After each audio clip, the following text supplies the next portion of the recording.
Per un dia, aquest cantautor, sense pèls a la llengua, és el seu professor de música. Els explica, per exemple, la importància del ritme en una cançó. Tenim balades supertranquis, sí o no? Òbviament, una cançó de bressol per nens no li fotrem allà... Ni no, ni no, com ha de ser?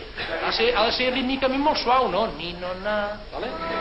Els nois així senten parlar d'una manera molt directa sobre la música, una manera de parlar que sovint no permet el programa del curs.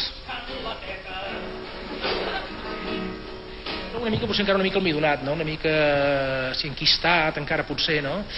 I saps què passa? Que és el que deia jo, els nanos, jo faig una conferència, potser és l'únic cop que em veuran a la seva vida, aquests nanos, no? I clar, és una falta sorpresa, i veu aquí un tio, i jijijaja, i mira, ja tenim una hora més. Però clar, una persona que està cada dia aquí també és molt diferent, eh?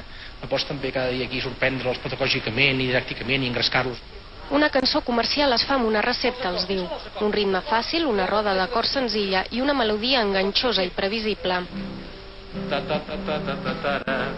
Faig. Com continuaríeu?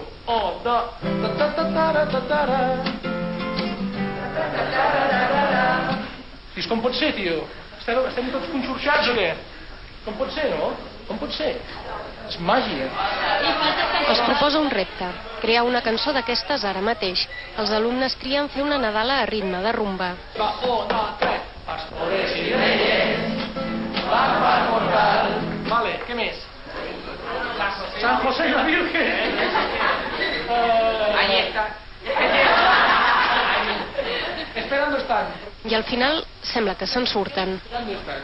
A ver, pastores y reyes van a portal.